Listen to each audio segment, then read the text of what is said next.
오늘 보실 말씀은 베드로후서 1장 12절에서 21절 말씀 봅니다. 베드로후서 1장 12절에서 21절 말씀 같이 교독합니다. 신약성경 384면에 있습니다. 신약성경 384면 베드로후서 1장 12절에서 21절 말씀 교독하겠습니다. 그러므로 너희가 이것을 알고 이미 있는 진리에 서 있으나 내가 항상 너희에게 생각나게 하려 하노라.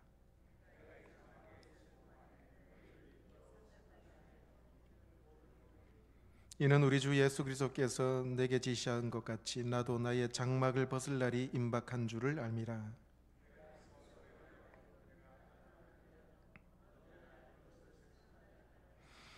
우리 주 예수 그리스도의 능력과 강림하심을 너희에게 알게 한 것이 교모히 만든 이야기를 따른 것이 아니요 우리는 그의 크신 위엄을 친히 본 자라.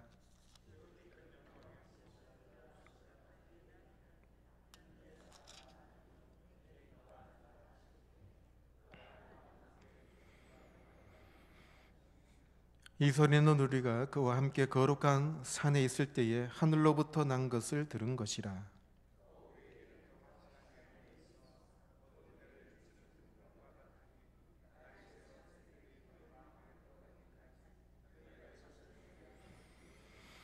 먼저 알 것은 성경의 모든 예언은 사사로이 풀 것이 아니니 예언은 언제든지 사람의 뜻으로 낸 것이 아니요 오직 성령의 감동하심을 받은 사람들이 하느님께 받아 말한 것입니다. 아멘. 소망중창단에서 찬양합니다.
예, 박수 한번 해주십시오. 네.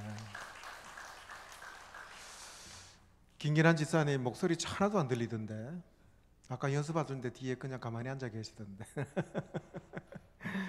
아, 예. 저녁마다 이렇게 매주마다 오셔서 찬양하시는 거 참 힘들 텐데 너무 감사합니다. 오늘 여러분 교재 우리 구육 리더분들은 17과 52페이지 하니까 여러분 펴시면서 같이 말씀 보시면 되겠습니다. 여러분 공부 잘하는 사람의 특징이 여러 가지 있겠지만은 주제 파악을 잘한다는 거예요. 책을 읽어도 쓱 한번 보고 이 책 저자가 무슨 말을 하는지 의도를 잘 파악한다는 거죠. 성경에도 하나의 주제가 흐르고 있습니다. 계속해서 4주 연속으로 이제 공과 교재 주제가 이제 성경 말씀인데, 성경이 아무리 두꺼워도 성경 주제는 바로 예수 그리스도가 나타난다는 거예요. 성경을 읽고 묵상하면서 예수님이 드러나지 않으면, 사람이 드러나고 사람의 업적이나 공적이 드러난다면 그건 성경을 제대로 읽었다라고 말할 수가 없죠. 성경의 저자는 삼위일체 하나님이십니다. 성경을 우리에게 주신 의도는 바로 예수님이 드러난다는 거예요. 그것을 위해서 성경을 주셨는데, 성경의 저자이신 삼위일체 하나님께서 이 세상의 인류를 창조하시고 예수님을 통해서 구원의 역사를 이루어 가시죠. 성경은 세 분의 하나님이 쓰셨어요. 창조주 하나님 아버지께서 천지를 만드시고 독생자 예수님을 이 땅에 보내셔서 우리를 사랑하시는 것을 보여주셨죠. 독생자 예수 그리스도께서는 이 땅에 시간과 공간 안에 들어오셔서 인간의 육체의 몸을 입고 오셔서 십자가에서 자기를 희생하시기까지 우리를 사랑하셨습니다. 성령 하나님은 그 사랑의 역사를 증언하시면서 모든 피조물들을 자유하게 하시는 사역을 하고 계시죠. 여러분, 우리가 일반 서적을 읽을 때요, 어떻게 읽었습니까? 책을 이렇게 보면서 책을 읽는 나는 주체가 되죠. 성경책은 객체가 됩니다. 대상물이 되죠. 그래서 일반 책들을 볼 때 내가 중심이 되어서 그 책의 내용을 파악하고 분석합니다. 대상물이 된다는 거죠. 그런데 성경은 일반 서적과 다릅니다. 일반 책은요, 사람이 주체가 되어서 그 성경을 해석을 하지만은 성경은 달라요. 성경은 주체와 객체가 바뀝니다. 물론 내가 성경은 읽지만은 그 성경을 읽는 주체는 누구냐? 성경책이고 하나님이라는 거예요. 나는 객체가 된다는 겁니다. 내가 대상물이 된다는 거예요. 여러분, 성경을 읽으면서 나 자신을 보게 되는 거예요. 성경을 읽으면서 하나님이 누군지를 보게 된다는 겁니다. 그러니까 내 판단과 내 주관적인 생각으로 성경을 바라보는 것이 아니라 그 성경을 통해서 내 자신을 들여다보게 된다는 거예요. 그러니까 자동적으로 성경은 주체가 되고 하나님이 주체가 되시고 나는 객체가 된다는 겁니다. 인간이 주체가 되어서 내가 내 생각으로 성경을 분석하고 보면은 엉뚱한 결론이 도달할 수가 있어요. 대표적으로 19세기 초에 등장한 자유주의 신학자가 그렇습니다. 이들은 성경을 일반 서적 보듯이 봤어요. 이 말은 곧 성경을 읽을 때 성경을 읽는 사람들이 주체가 되었습니다. 그리고 성경을 현미경 들여다보듯이 여모저모 따지고 분석하고 이성의 관점으로 성경을 평가했습니다. 그러니까 그들은 성경을 읽을 때 그들이 주체가 되어서 성경을 객관화시켰다는 거예요. 그래서 성경을 인간의 이성과 합리성으로 판단을 하고 평가를 하다 보니까 불합리하고 초자연적인 성경의 내용은 싹 빼버리고 그냥 도덕적인 내용만 성경이다라고 주장을 하게 되었습니다. 그런데요, 성경의 해석의 주체는 인간이 아니라 하나님이시죠. 성경은 이미 우리에게 주어질 때 권위로 주어진 거예요. 내가 평가하고 내가 판단을 한다는 것이 아니라는 거죠. 이미 성경을 대할 때 내가 객체입니다, 내가 대상자입니다 라고 우리는 성경을 받아들입니다. 그러므로 성경을 읽는 내 자신이 주체가 아니라 성경이 주체고 하나님이 주체가 되셔서 나를 보게 된다는 거예요.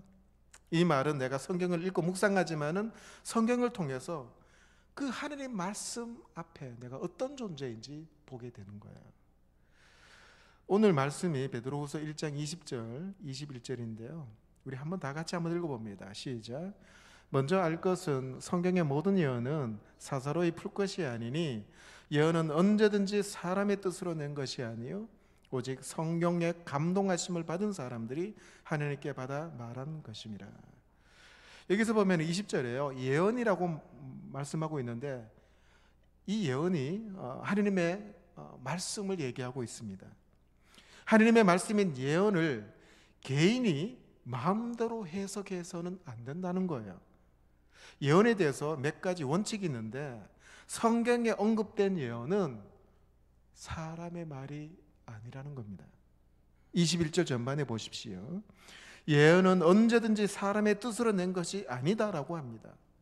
여러분 사람의 말이란 뭐예요? 사람의 말은 자기 생각, 자기 주관, 자기 판단에 따라서 기록한 것이잖아요. 그런데 성경은 사람의 말로 쓴 것이 아니고 하나님의 말씀이라는 겁니다. 여러분 도덕적으로 훌륭한 분들, 성인 군자들이 했던 말이나 또 글이 있잖아요. 그것을 우리는 어록집이라고 합니다. 그런데 이 어록집은 역사에 남겨져서 후손들에게 교훈이 되기도 하고 또 많은 사람에게 힘을 주기도 합니다. 그래서 그들이 한 말은 이해가 돼요. 뭐 인생을 살아가는 비결을 얘기해 주니까. 그런데 하나님의 말씀인 예언은 사람의 이해를 돕기 위해 쓴 책이 아닙니다. 성경은 이해를 목적으로 기록된 책이 아니고 기록된 예언의 말씀은 바로 하나님의 뜻으로 이루어진 말씀입니다. 그래서 예언의 말씀은 영적인 일이고 내세적인 일이기 때문에 사사로이 풀 수 없다는 거예요. 그리고 성경에 기록된 예언의 말씀은 두 번째 원칙이 있는데 성령께서 강권적으로 역사하신 그 사람을 통해서 성경을 기록하게 했다는 겁니다. 그냥 일반 사람이 쓴 것이 아니라 성령님께서 그 사람을 성경을 쓰도록 감동을 하게 하셔서 하나님의 말씀을 기록했다는 것이죠. 21절 하반절에 말씀합니다. 오직 성령의 감동하심을 입은 사람들이 하나님께 받아 말한 것입니다. 성경은 영이신 하나님으로부터 그 말씀을 받아 기록한 것이에요.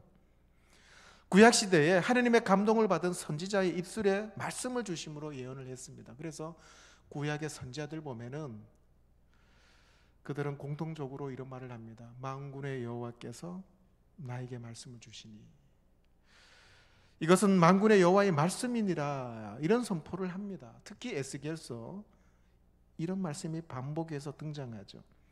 에스겔서 7장 1절에 보면 여호와의 말씀이 또 내게 임하여 가라사대 구약의 선지자는 하나님의 말씀이 나에게 임하셨으니 내가 하나님의 말씀을 전파한다라고 얘기를 하죠. 신약에도 마찬가지. 신약의 사도들이 하나님의 감동을 받은 자들이 하나님께서 그들에게 하나님의 말씀을 쓰도록 성령께서 그들의 마음을 주장하셨다는 겁니다. 그들은 영적인 하나님의 진리나 구원의 도리를 깨달아서 기록을 남겼습니다. 그러면은 여러분 하나님의 말씀인 예언을 어떻게 풀이해야 될까요? 여러분 성경에 나오는 이 예언의 말씀을 어떻게 풀어야 됩니까? 오늘 본문에 보니까 사사로이 풀면 안 된다라고 합니다. 사사로이 푼다는 것은 어떤 의미가 있을까요? 두 가지 말씀드릴게요. 첫 번째, 성경을 사사로이 푼다는 것은 인간의 이성으로 푼다는 겁니다. 합리성으로. 내가 생각해보니까 이건 앞뒤가 안 맞는 것 같다. 비논리적이다. 이런 관점으로 성경을 평가해서는 안 된다는 거예요. 하나님의 예언은 인간의 지식이나 지혜로 깨달을 수 있거나 풀 수 있는 것이 아니죠. 요즘 성경을 합리적으로 풀려고 하는 사람, 이성의 관점에서 성경을 풀려고 하는 시도들이 있습니다. 그런데 거기서 나온 결론은 제대로 된 해석이 없어요. 합리적인 방법, 이성적인 방법은 하나님의 말씀을 하나님의 말씀으로 인정하지 않는 데서부터 시작합니다. 성경도 인간이 썼기 때문에 오류가 있지. 성경도 인간이 썼기 때문에 잘못된 부분이 있지. 성경에 권위를 부여하지 않습니다. 그래서 인간의 생각, 이성, 합리성으로 성경을 판단하고 풀이합니다. 그러다 보니까 성경의 권위는 땅바닥에 떨어지고 말죠. 여러분, 또 사사를 푼다는 것은 어떤 의미가 있냐면은 이성으로도 풀지만은, 그것도 사사를 푸는 것이지만은 개인적인 생각, 주관적인 판단으로 성경을 해석한다는 거예요. 예를 하나 들어보겠습니다. 사도 요한이 요한계시록 썼잖아요. 거기 보면은 아시아에 있는 7교회에 편지를 썼습니다. 그 7교회에 편지를 쓰면서 반복되는 등장하는 단어가 여러 가지 있어요. 뭐 성령 또는 이기는 자, 이런 표현들이 많이 나옵니다. 그 요한계시록 2장 11절에 보면 기 있는 자는 성령이 교회들에게 하시는 말씀을 들을지어다. 이기는 자는 둘째 사망의 해를 받지 아니하리라 기록되어 있어요. 이 말씀을 신천지 교주는 자기 주관, 자기 생각대로 해석했습니다. 그래서 요한계시록 나오는 7교회에 보내는 그 문구들을 보면서 내가 이긴 자다라고 얘기합니다. 요한계시록에 이긴 자가 나오니까 그 이긴 자가 바로 나다라고 주장을 하고 있죠. 그래서 자칭 이긴 자라고 합니다. 신천지 교주 해석을 아주 잘못하고 있습니다. 초등학생도 성경을 그렇게 해석하지 않습니다. 한번 볼까요? 2가지 이유를 들어보겠습니다.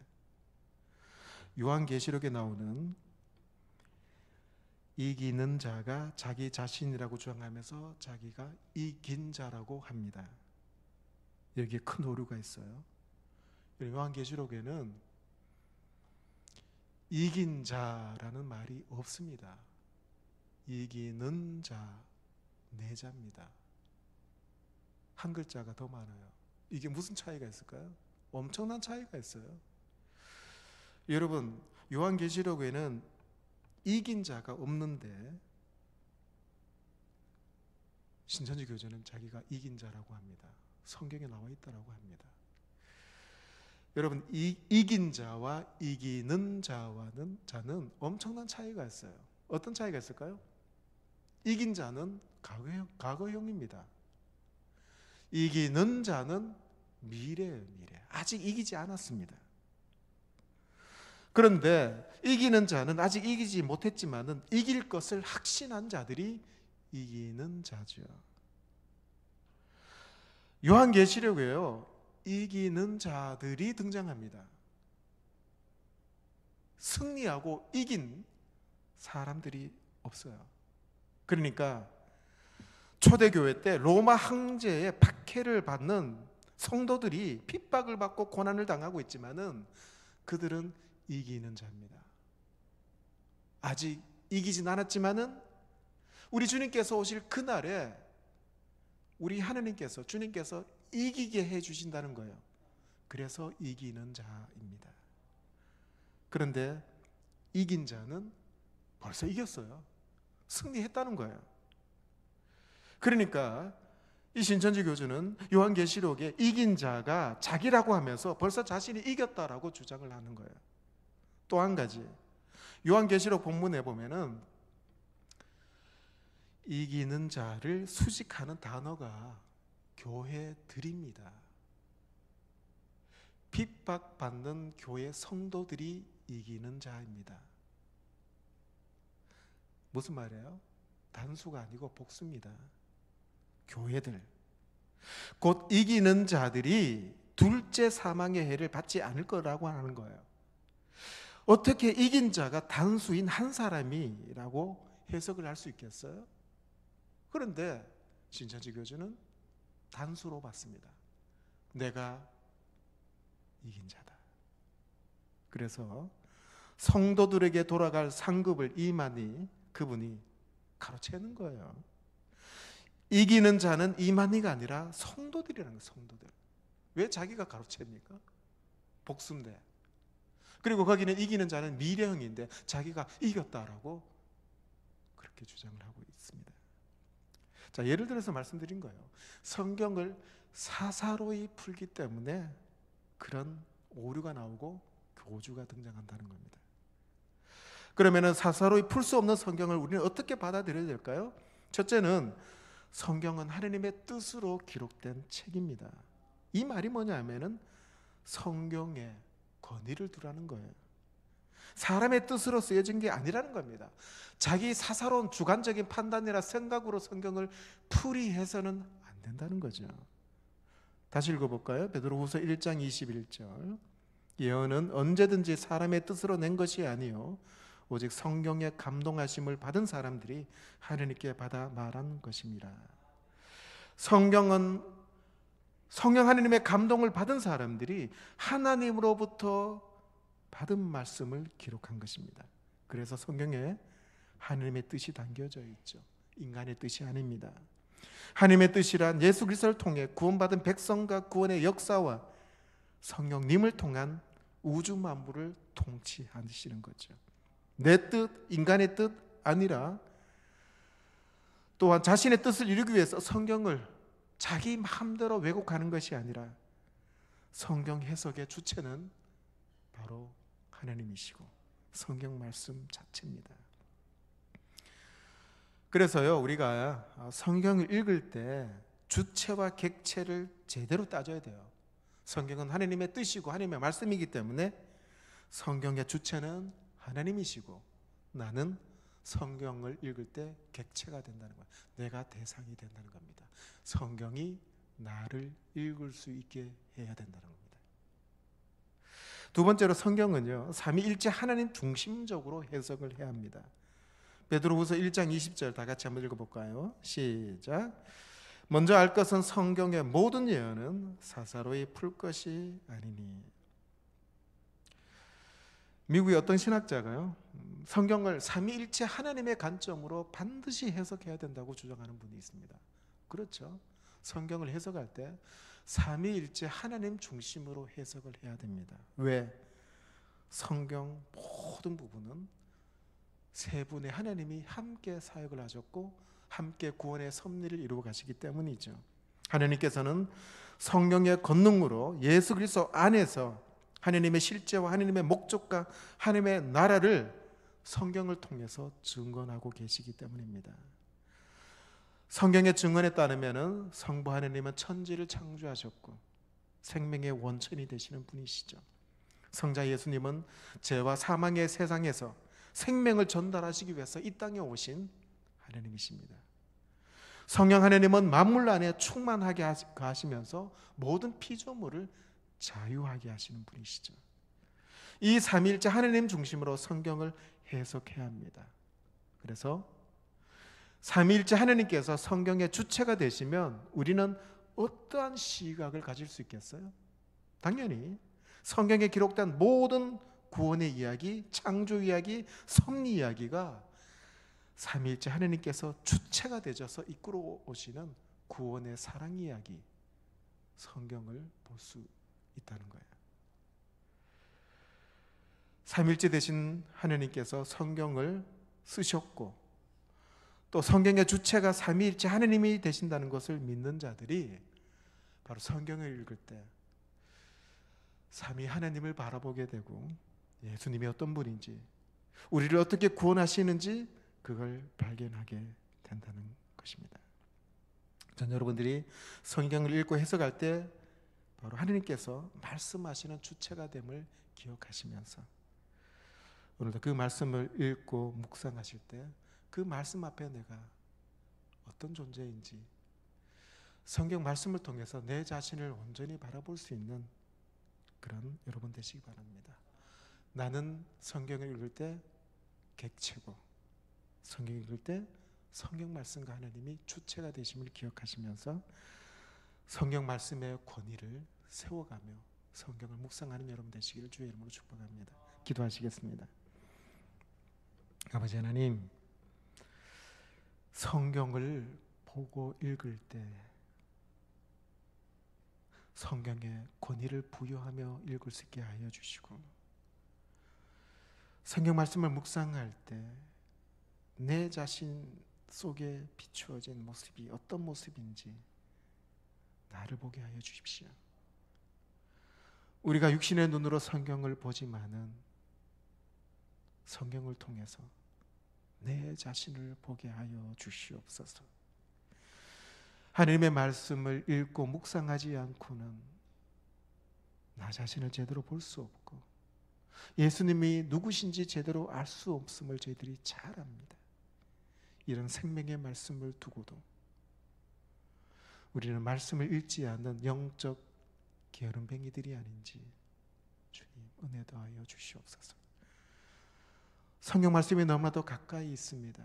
언제든지 볼 수 있는 하나님의 말씀인데 홍수 시대에 물은 많지만 마실 물이 없듯이 너무나도 많은 말씀 내 주위에 있고 널려져 있는데 나에게 권위로 다가오는 말씀이 없음을 용서하여 주시고 단 한 구절 한 장이라도 읽을 때에 아버지 하나님 그 말씀을 통해서 내가 객체가 되고 하나님의 말씀과 하나님께서 주체가 되셔서 성경 말씀을 통해 내가 내 자신을 발견할 수 있도록 도와주시옵소서. 예수님의 이름으로 기도합나이다. 아멘. 우리 이 시간에